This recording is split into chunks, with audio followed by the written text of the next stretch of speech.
This is the EWN Podcast Network.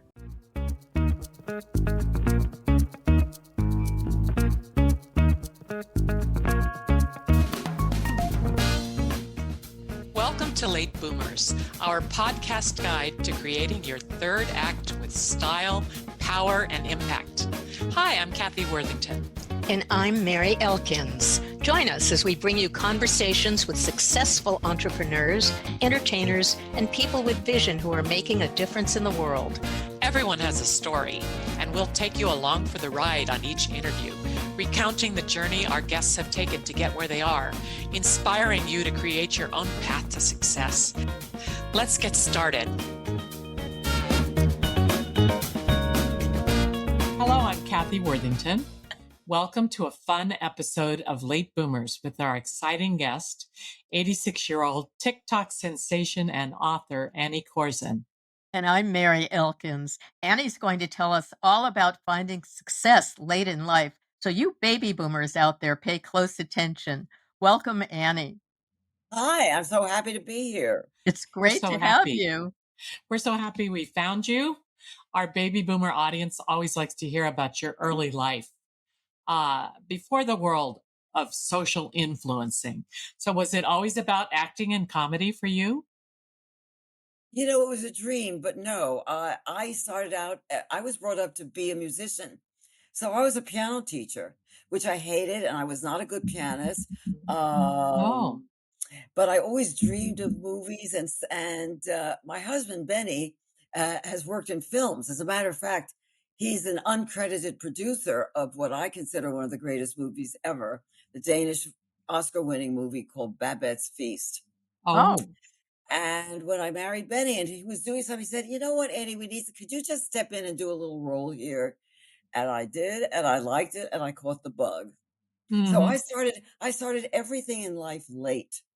I Oh, started acting perfect. late. I started writing even later. I started TikTok when I was, I don't know, 80 or so. So my story is really about somebody who's always reinvented herself at late stages in her life.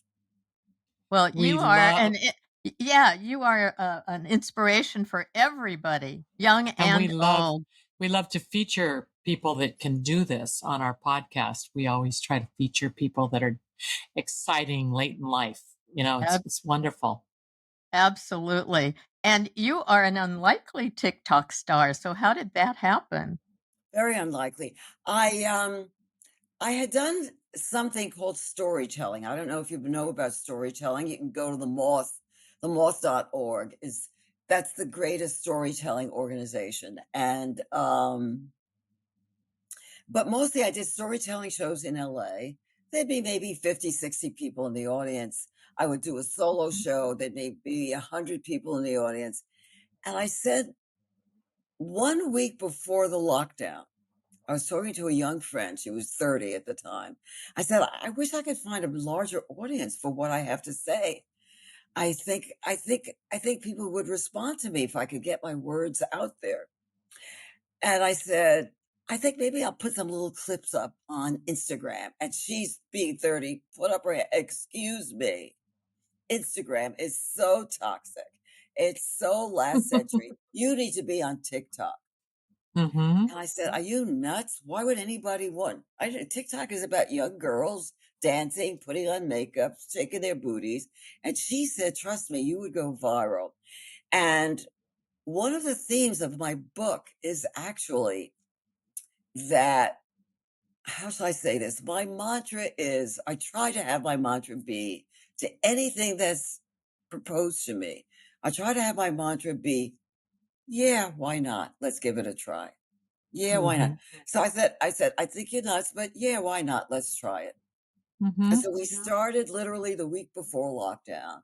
And very soon right now I have I have almost 500,000 followers. Woo! Yeah, it's I mean, I just get stopped on fantastic. the street. I get stopped on the street. "Oh, we love you. Oh, can we have a set?" And I love it. I'm an actor. I'm an attention whore. I love the attention. I love the audience. And here's an audience I never in my wildest dreams would have expected. I just took a chance. And I think people are too afraid of taking chances, too Mm-hmm. afraid of Sure. failing or too afraid of being humiliated. I don't know. But my thing is, yeah, okay, let's try But it. yeah, it's like the old improvisational acting class where you take it and anything that happens, you say Yes. yes and And Yes. yes, yes, And and and you that's say yes. exactly it. and That's that's all Exactly. about exactly what it. life is. Yes. And It could be, but I think a lot of people are too afraid. I just heard a great story because I think a lot of people, like my son's age, my son is 56, and a lot of people at that age are going through some kind of crisis, Hmm. Hmm. professionally. And a friend of mine told me her son had a big corporate job for 30 years. And Hmm. at 55, they let him go. They oh, were doing downsizing. It was AT&T or something, and he was devastated. His whole persona, his whole his self-esteem was connected with that job, and he Hmm. didn't know what to do. He ended up working at Trader Joe's. He loves it. He loves it. It's Hmm. the last thing in his imagination he would ever have pictured himself doing. And so I think, and again, I think it was the case of, yeah, why not? I'll try it. What else? If I lost my big job, I'll take this stupid job. And he's Yeah. absolutely They happier than have he's quite a happy culture there. I love shopping there yeah, because the people are so engaging. They I do That's too. deliberately right, they because deliberately they're choose treated them. well. They They're really like are. they're chosen like you would cast something. Like That's interesting. I never thought of that, but you're probably right. yeah, they all have a personality. They ask you That's right. what are you going to make Absolutely. what are you going to make tonight with these things you bought? They always ask you, or they say, "Have you tried this with this?" And I go, Right. "No." And they say, "You Right. should get that." And then I go get it. It's like Yeah, I and then love those people. they give you a taste of some of the things that they are selling, and they're Right. really At good. mine, they used to give you a taste of the wines. They don't do that anymore for some reason. they They they Oh, don't used yeah. want to. you driving in the parking lot. Yeah, But but they're so Oh, anyway, I sure. guess my point is there's always a way to reinvent. I think what happens too much is that we get stuck in our scenario of what we need to make us happy. You don't know what's going to make you happy until you try everything and fail a couple of times. I oh, think that's people are afraid great. of failure. I love that. And we all learn from our failures for sure. Mhm. Totally. But Totally. tell us how you booked a recurring role on Seinfeld, and share some stories from your time on set with that. Well, I was and still am in a way a bit player basically, and didn't have Mhm. much of a career. I have more so now. And my agent called one day and he said, "Look, there's this new show. I don't know anything about it. And there's a role that one of his other clients in the agency turned down the audition because she said it was too small for her. It was just a few lines. She felt that was not." He said, "Would you go in?" Me, I'll do any. Like I Mhm. say, I said, "Yeah, why not?" I went Yeah. in, took my life in my hands because I had to drive there, and I'm not a good driver. And I mistakenly got onto the fast lane of the Hollywood freeway, going my top speed of 36 miles an hour. And I got there and I booked it. And when we watched the show, my husband watched it. He said, "Well, I don't get it. It's not about anything." Famous last words. And I did not know that my role would recur. So they called me back. So I did, I think, 3 or 4 episodes of that character, Doris Klompass, down in the Florida condo. And then they called me in to do a second character, an obnoxious airline passenger. For some reason, I'm very good at playing obnoxious people. So so in the whole maybe 5 episodes that I was in, I might have, I think I once counted, I have something like 28 lines. I started in 1991. To this day, I have earned around $100,000 in residuals. Mhm. Wow. So that was yeah, why not? I'll try. Yeah. You do not know what anything is going to lead to. I went on this, and I sometimes think of the actress who turned it down. She's not working anymore. I don't see her. And being associated with that show changed the trajectory of my career. Mm-hmm. Because if you'd done a recurring on Seinfeld, I suddenly started getting treated with respect. Yes, Yeah. definitely so. Yeah. And tell Well, us a little bit about being on set for Seinfeld. It was very nice because, whenever you're on any set, as you probably both know, the the gestalt of the show comes from the top. Jerry is a Mm-hmm. very nice, decent, thoughtful human being. So it was a nice, decent show to be on, right? Mm-hmm. And I got friendly with some of the people. I got friendly with Jerry Stiller, a little friendly with, and I would run into Jerry from time to time. He would always stop and chat. It was just a very pleasant atmosphere. And you didn't necessarily keep to the script. I'm a good improviser. That's my background. And once in a while, not too often, but I would kind of ad lib something. And they would come over and they say, "We like that line, keep it in." And that was very satisfying to be told that my writing was good enough to be included in a Ah, Seinfeld. sure. So That's it was, exciting. and Jerry, again, as I say, he was a very thoughtful, decent person.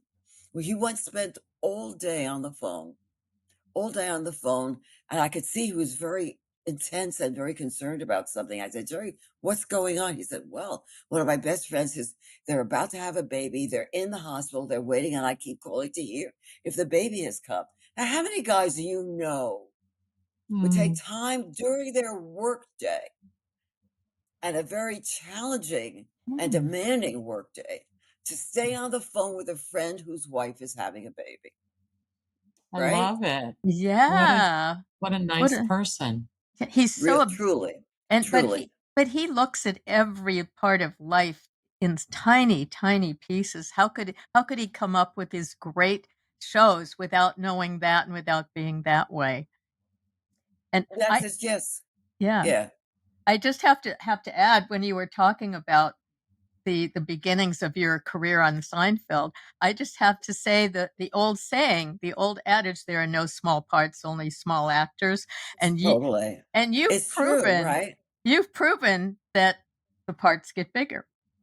And you know something? I think it doesn't just refer to acting jobs. I think a lot of people turn down things. I talk a lot in my book. Oh, can I mention the book again?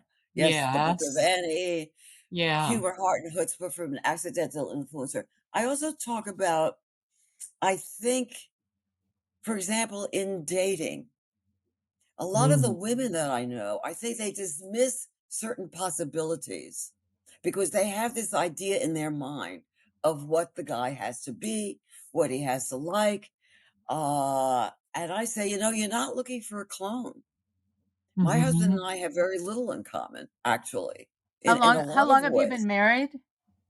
We just celebrated our 60th anniversary. Wow. We got Wow. married as total strangers. It was a green card marriage. I met this young Dane and we hit it off and we decided to get married. And we met in February, we got married in April.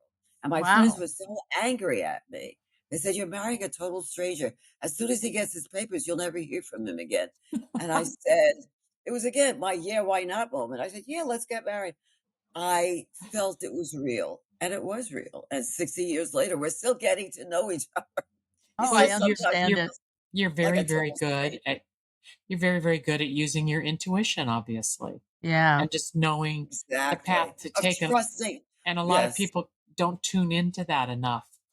Like I what think that's an interesting point. Like, how much do you trust I have some friends who I'm going to say should not trust their intuition because they keep making the same mistakes over and over and over. but we will You not know name what I them. mean? We will not name those We will not people. name them. But I've seen people who have multiple marriages and make the same mistake each time. Do you know Yeah. Uh-huh. what I mean? They look for the wrong things. And my thing about finding a mate is no matter what age you are, it's not how much you have in common, it's how much they are there for you. My Oh. husband backs me up in everything I do. I did a solo show, it ran for 6 months. he never missed a performance. He was there every night. Or with my other stuff that I do, he's there. He's urging me on. How many married women do you know who can say that? Very few. Very, Very very I mean, few. few. usually, They're and most of them always, are, if they do anything, they're doing it without the husband's knowledge sometimes, or without any support, like yeah. just trying to tread water, or they just don't try anything. Yeah. Well, I think that in dating, and I guess that this should be true for men as well, you want a partner who's as interested in you and your enterprises as you are in theirs. And a lot of men of our generation, maybe not so much the new generation, the young ones now. I think maybe that's changed. But in the Mm-hmm. boomer generation and in my older generation, I think mostly the relationship is about the husband's career, Yeah. the husband's pursuits, and the woman has to kind of fit into wherever she can find space. And Does that ring true to you? yes, it does, because Yeah. I'm trying to figure out the dating world now, because Yeah. my husband passed away almost 3 years Oh, ago. And oh I'm no. now at the stage of trying to figure out how to do that. And I understand, we interviewed a dating expert for this show, and he said Oh, so many women are just looking for themselves. They want What in someone the man? equally rich and equally, they're looking for a right, match. And right, like you're exactly. saying, maybe it doesn't match, and you shouldn't overlook like something under your nose. So I'm trying to be open to that. But yeah, it's confusing. Uh, yeah, I agree with your dating person. I'll give you an example. I fixed up somebody years ago. I fixed up a friend with another friend. Uh, on the surface, they had very little in common, but I had oh, no, no. Well, wait a minute. Anyway, they met and they kind of liked each other and it was going okay. And then she called me. She said, okay, I can't see him anymore. What's the problem? I looked at his music collection, his CDs, and she was a big opera buff. She said, he has no classical music, only jazz. Yeah. And I said, listen, you can go to the opera I'll go to the opera with you. Mhm. There's nothing wrong with jazz. It's not like he's listening to polka music or something. Jazz is great and sophisticated and a fine art form. And she listened to me. They got married. They had the best marriage I've ever known. Once she decided that he didn't have to have every single interest in common with her. Right. Well, Right. And you're is dating different, would you say, for an older baby boomer or older versus young people? I'm not sure. I think the principles are the same. I mean, what I hear mostly from boomer age women is that they'll go on a date and I'll say, how'd it go? And they'll say, well, he spent the whole time talking about himself. Yeah. Mhm. And I Heard would that. say that's that's pretty much of a that's red all I flag. hear. That's Me all I too. And hear from people. and so the And men they out there really have to learn, take a breath and ask a question. yeah. Show some interest in the other person. Women are kind of programmed to do that, right? We're Mhm. programmed, laugh at his jokes, show interest in what he's saying. We've been programmed. Uh, Mhm. I'm saying older women, Sure. not maybe the very young ones right now, but it's time Mhm. for the men to learn that too. Take a breath, ask some questions, show some interest, Yeah. right? Right. Wow. Right. I agree. Wow. Well, on a different point, um, how has TikTok changed your life? You mentioned a few things. And also, did it take a long time for younger folks to embrace you? No, much to my amazement, it was really the younger folks Mhm. uh, that came on board, and that's something I never expected. And I asked why, and here's the strange thing about me and TikTok, um, Mhm. and the Mhm. lesson for everybody out there. All my life, I have been criticized for being too talkative, too opinionated, too outspoken, too blunt about my opinions. And I've always apologized for that. I've been told that it's an unattractive quality in a woman Yeah. to be the kind of talker that I am, and I believe that. On TikTok, I'm opinionated. I talk, I share my opinions, and the people say, "Oh, we love hearing this. Oh, you're so inspiring. Oh, we love your voice. Oh, we," and so again, it's a theme in my book. And this is very important. I want to say this with quote marks, right? Do not be imprisoned by other people's negative opinions of you. And we all have that. We grow up believing what people tell us about ourselves, right? That's true. They even tell me that I'm beautiful. I have never in my life heard that I'm beautiful, ever. Certainly not in Hollywood. Well, I they're mean, attracted to what you're saying. They're attracted to your opinions, and that they find that beautiful, and that's really wonderful that they tell you. Yeah, and her wisdom. And Mhm. also, when I was an actress, I did a play once, and I worked with a woman who was, oh, I was very young and she was in like 45, and I said to her, "You're so beautiful." And she said, "Well, every age has its beauty." And I really feel that it's a lesson that I've learned as I look in the mirror. I think Mhm. you're both beautiful. It's interesting. In my case, I'm considered charactery, and I'm a Mhm. character actress. If a Oh, call went out today for an attractive older woman, I would never be seen for it. mm, They don't want to say it. I know what it is. They think I'm too Jewish looking. I'm too ethnic looking. That's a Hollywood thing that's been going on since Hollywood yeah. began. These kids don't have those same prejudices. So but this is for me, I'm almost 86 years old. And when I hear these kids saying, "Oh, you're so beautiful. Oh, you have so much style. Oh, I hope I'm like you when I'm older." This is a miracle to me because I've always been told I'm too much of a loudmouth and I'm ugly. That's the message I've been given all my life Even when until you now. were a child? Yes. Oh, yes. When Oh. I was a child, my hair was kinky, my nose was big, whatever. The standards of beauty in America have not been the kind that I ever fit into in any way. It's funny, my husband Nice. is Danish, and I said, and my Danish husband, on the other hand, he said, "Oh, but you're so exotic. I don't know women that look like you." To him, it was a big find to find someone that looked, because Denmark is full of every other woman in Denmark looks like a movie star. They're all tall and blonde and They blue-eyed. do, they do. He could have had, oh, he said, "That's so boring. That's like every girl I've ever known." So it's not such a big commodity there, as it is here. Mhm. Well, what Yeah. advice can you give our boomers who are starting new careers? I think you have to, I don't know how to say it. I think you have to take chances, and I think you have to follow your bliss. Uh, uh, i- you might have to try something. You might have to be willing to fail at something, you know. But I think you need to have confidence that you have the word to use, that you have wisdom and life experience that's worth sharing. And if you can find people who are smart enough to recognize that in you, you will do well. It's like a gift that you have to give to people who are younger and same Absolutely. age.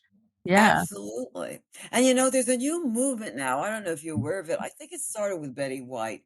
There's definitely a movement finally in this country of admiring and respecting older women. There've been a whole bunch of movies. I was just in one, Thelma. Have you seen Thelma? I did a small role in I haven't Thelma. June seen it. Squibb, Mhm. well, the star is 94 years old, and she's Ah, fabulous. oh, wow. And there've been a bunch now with, book club. I forget the names of them. There are a bunch with Diane Keaton and older actresses that show them being active and attractive and sexual Sure. and Grace and and Frankie. fun to Grace and exactly, Frankie thank you. had a huge Thank you very audience. much, thank you, I and that's love a that. whole new thing. I think it's a new movement here, and I welcome that, and I think it's about time. So do And I. there's even some fashion. Did you know there's a fashion? What they call me is, my fashion style is a retired art teacher because I like artsy boho stuff, you know? I do There's another too. Huh? There's another style called coastal grandmother, and that's Uh-huh. Diane Keaton, the white turtleneck, the beige cashmere, the Yeah. kind, Mhm.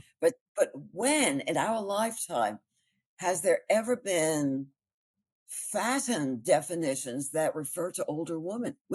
This is That something totally new, no, they're brand totally new. new.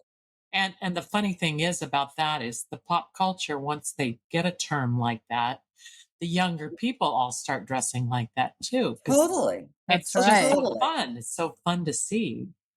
Because Yeah. I love those styles. And I have a friend who's a retired art teacher, and I can tell you Oh, that is how really? she dresses. Right, right. And Dramatic she jewelry, loves, layers, and yeah, right, right. I do a lot of vintage, um, and yeah, so I'm happy to see that. I mean, it hasn't all. One thing that annoys me about being an older woman will be the kind of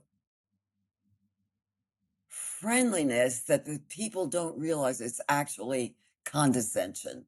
For example, I'll be in a restaurant. This happened to me. I was in a restaurant with my husband, and the waiter, the young unemployed actor waiter, comes out and he says to my husband, "Would you care for a drink, sir?" And Benny gives his way. And he turns to me and he says, "And how about you, young lady?" Oh, yeah. Oh, Now, he thinks that he's being flirty, and I think I actually said to him, I said, I know you mean well, but it's really kind of insulting. We both know I'm not young, and I don't want to be young. So what should he have said? I don't know. How about you, ma'am? How about you, madam? yeah. What's the equivalent of sir? What would you like, sir? Or he And what should would have you like? asked you first, that's what I actually. was going For to say. He starters, should have asked you that might have first. helped as well. Mhm. Uh, but they say, "Oh, she's so cute. Oh, she's adorable." Those are, in my mind, I know they mean well. Those are not really respectful words for an older person. I'm not a Yeah, puppy they're dog. I'm diminutive. not a toddler. Totally, They're totally. Exactly. trying to make you real tiny Yeah, when really exactly. we all want to be bigger and And seen. I And we think I'm get to this important. and we get into the boomer age or in the older age, and we feel very invisible That's as right. women. When we walk Yes, down the street, we are invisible. right, We become right. invisible now. And yet we finally come into our own, boomers who have been perhaps married and are widowed now, and now they're their own person. And it's almost like suddenly they have to start a new life and become a new person. And actually Yes. that brings me to my question for you. What advice do you have on the subject of, I hate to say old age, but older age? You know what I think one of the most important things for me has been hang out with younger people. I Mm, would say most of my friends are considerably older, considerably younger than I. Also, Mhm. because at my age, most of my friends are dead or dying, or Mhm. not doing well. They're not that much fun to be. Now, being with them is more of a chore of obligation, but it's not always so. It's sad for me to see people Yeah. deteriorating.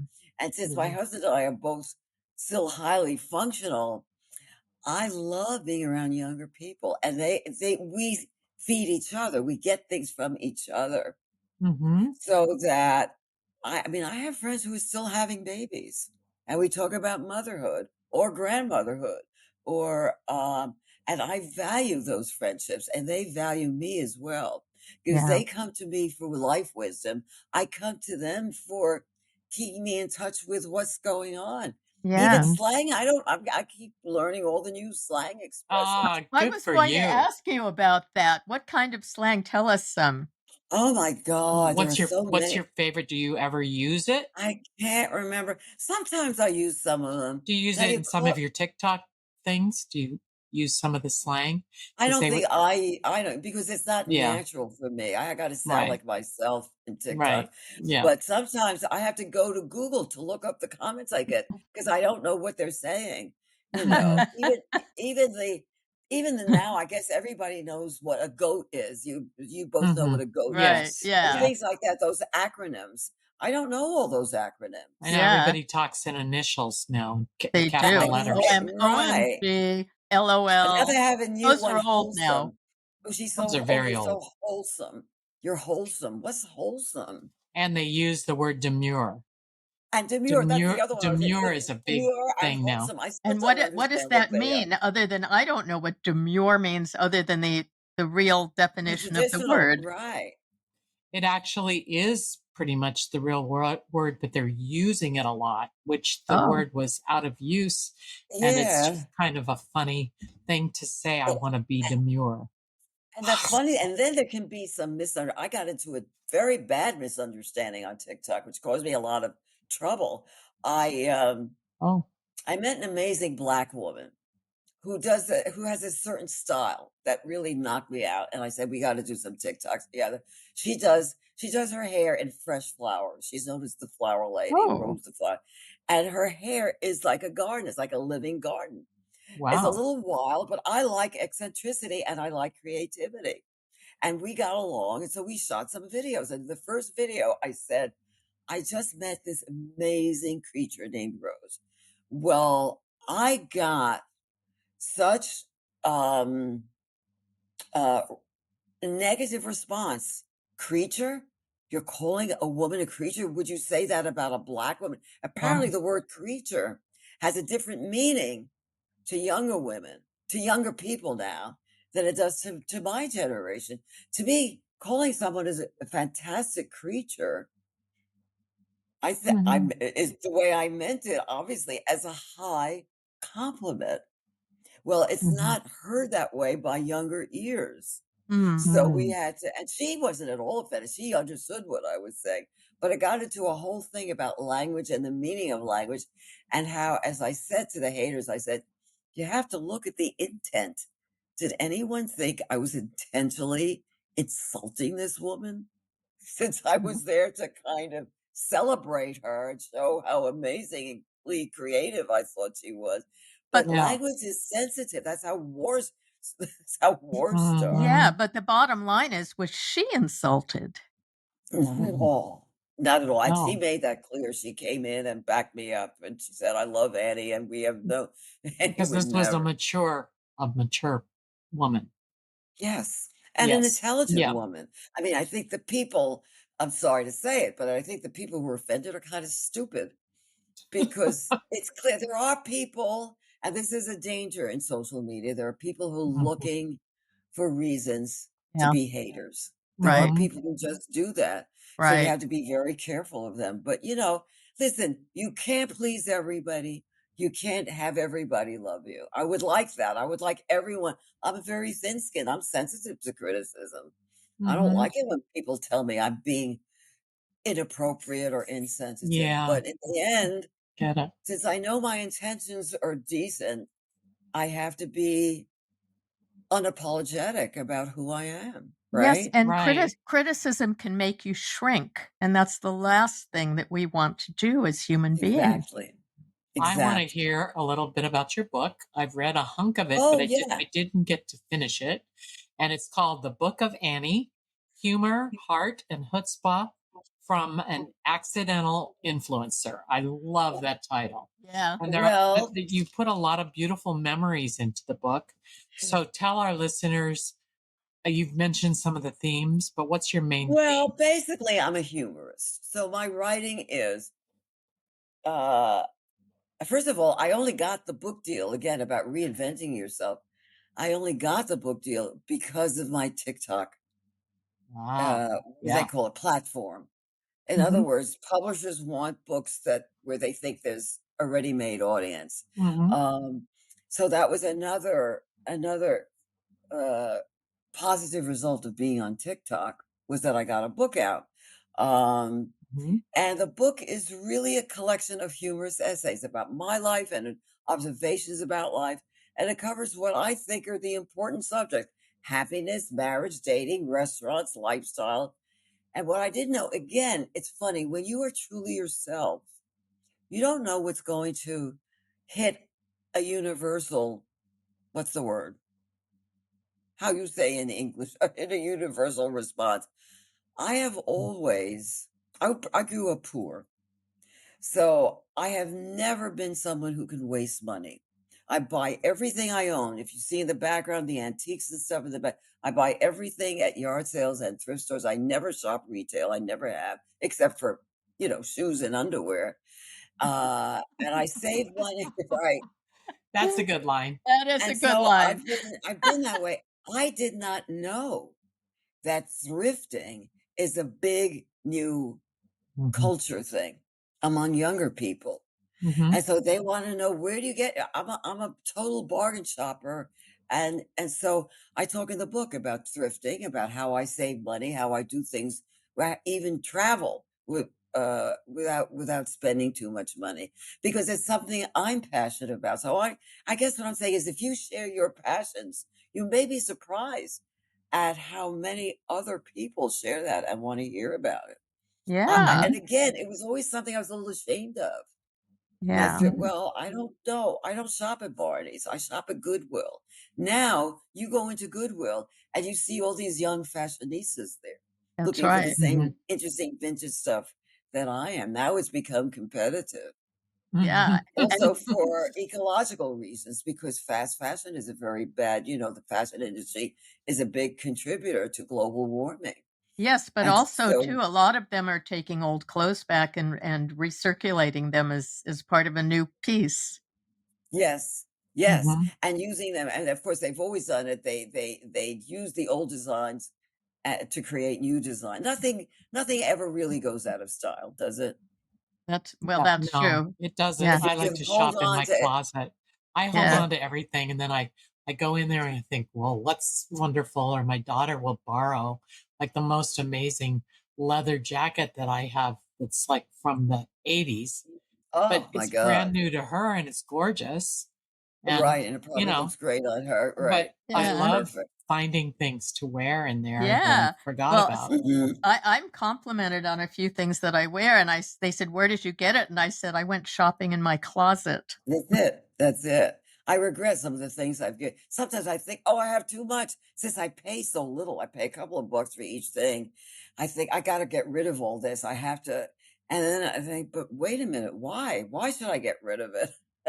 I might use it or I might, you know, I especially know with some TikTok. people. I know a neighbor that's a wonderful person, and she gives away her closet like regularly, and I'm like, why would you do that? Because she buys very expensive stuff. I said, Oh, save it. You're going to wear it again, and she said, no, I'm never going to wear it again.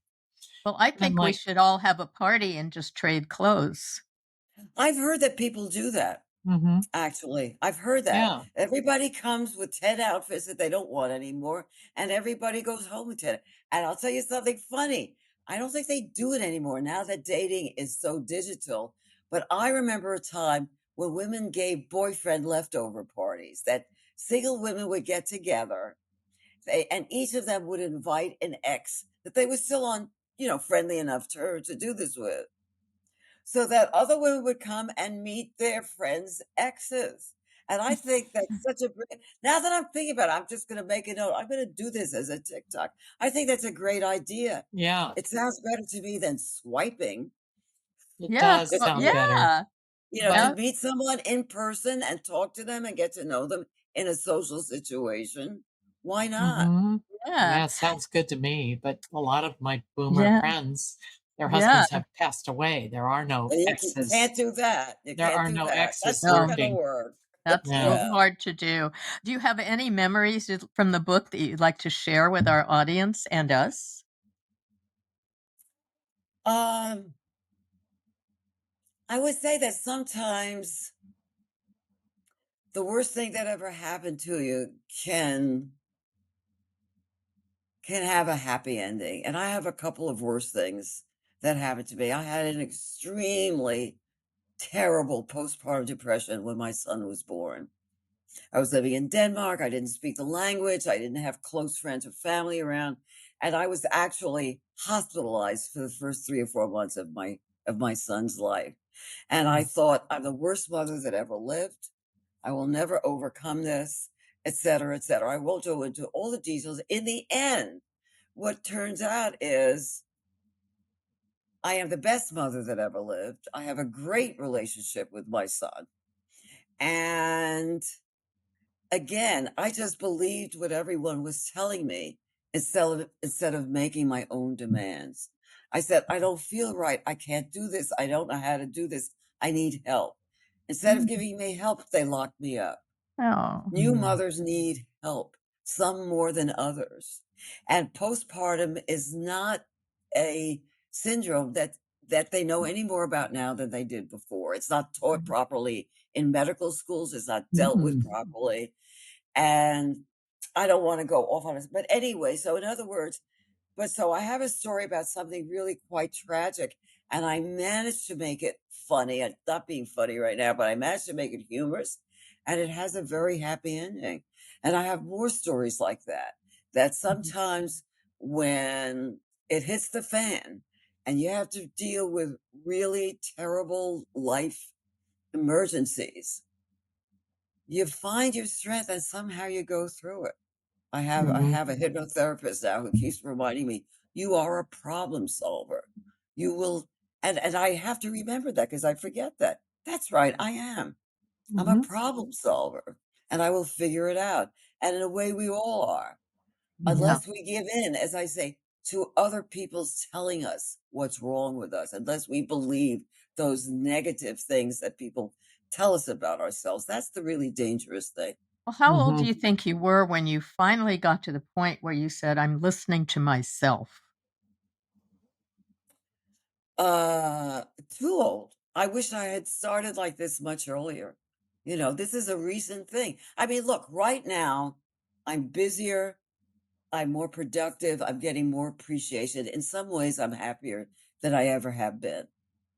I mean, so sometimes I say, gee, I wish things were like this in my 40s, in my 50s, in my 60s, when I was always worried and felt like a failure and felt apologetic about my looks and my personality. I wish I had gotten this sense of pride and self esteem a lot earlier, but hey, it happens when I'll take it now. I can't Mhm. do anything. I can't rewrite the past. Great So I'll attitude. take this success now. Absolutely. Well, on that note, what's next for you? And do you have a to-do list or a bucket list? I really like everything I'm doing. I just want to do more of it. We've never done that great financially. So that's really my big concern in my life. And I'm trying to deal with that. And that's my husband's and I, because we've lived this kind of artsy, boho, hippie life, uh, and never really. So I admire people younger than I who have figured out their money situation and don't have that to worry about. But again, I am a problem solver. There are, I'm dealing with it. I'll deal with it. But I would say if I have a regret in my life, that's my big regret, that I never was never very smart about money. On the other Mhm. hand, I've had a good life. I've always lived well. I've traveled. So maybe I did the right thing living beyond my means because I've lived well. So it's a Yeah, tricky, I'm not sure it is if tricky. Well, how there's angry I should be at myself. always a Hmm? time to learn. And I wanted to say that with regard to what's coming up, I heard that you're going to be acting in a new show made for Instagram and TikTok and YouTube called HOA, created by Emma Cragen and Zach Farian. And That's right. those two creators visited with us on one of our Late Boomers podcasts. We featured them when their documentary came out. Our listeners will be able to access HOA on those networks with the handle at that HOA show. But after it gets released, of course, they haven't shot it yet. I think So it'll be fun. And my friend Stephen Tobolowsky is in it. He's a wonderful actor. He acts he all the really time. is. He really So, and is. yeah. And can I remind people about my book? The Please name of the do. title? Yes, please. It's The Book of Annie, Humor, Heart, and Chutzpah from an Accidental Influencer. You get it on Amazon. You can, I think, listen to it on Audible. You can get it Barnes and Noble, Did whatever, you whatever. do the audible recording yourself? You know something? It wasn't for Audible. It was for another, although it's sold there, but it was for another company. Do you know that they asked me to audition for reading the book? Can you Oh, believe it? My agent was so furious. Said, "Who else who are they going to get? Helen Mirren to read the Book of Anne. You know what I mean? And that was one I of the love few it. times, it was one of the few times where I did not say, yeah, why not? I said, no, I'm not going to audition, but here are links to my previous voice work. I just felt that was a little too insulting to be Right. asked to, but I did read it and it's fun and I had fun doing it. Oh, With I'm the so audience was glad at you this got to. And one more thing. What would you like our listeners, particularly our boomer audience, to have as a takeaway today? I think a repetition of what I've been saying before, which is kind of to follow your bliss and don't believe other people's negative opinions of you. You know what you are, you know what you're good at, you know what you enjoy, and take chances, even though you might fail. You do not know. I only regret things that I didn't do. I don't regret anything that I did do. So do stuff is really what I want to say. Do stuff. Do Do I stuff. stuff. love Yeah, do stuff. I I love like it. it. We I could make that a T-shirt, right? You should Somebody should Yeah. make that a just T-shirt and for say Yeah. boomers. A do T-shirt for Late stuff, boomers. boomers. Late boomers. Do stuff. do stuff, Do I and stuff. love it. say Exactly. yes. Yeah, and learn Say stuff. Learn new stuff. yeah. Right. Okay. We're All on it. right. I We're on love it. that. Annie, you're great. Thank you so much. Our guest today Thank on you both. Oh, hey. Our guest today on Late Boomers has been Annie Korzen. She's 86 years old, and she's the TikTok sensation and author of the very fun book, The Book of Annie, Humor, Heart, and Chutzpah from an Accidental Influencer. And you can get it on Amazon and Audible. And look her up on TikTok and Instagram. But TikTok, watch her and have a great time. Thanks again, Annie. And we want to Love thank our this. listeners for subscribing to our podcast and checking us out on YouTube and recommending us to your friends. We appreciate you and we'd love to have you give us a 5-star review. And we want to hear about your experiences with late boomers and what gets you inspired. We are on Instagram at I am Kathy Worthington and at I am Mary Elkins and at Late Boomers. Thank you for listening and be sure to listen next week to our Late Boomers podcast when we feature Tristina Anderson, who will be giving all of us baby boomers some coaching on brave thinking and embracing change. And thanks again, Annie. Thank you. I love doing it. We loved meeting you. We absolutely did.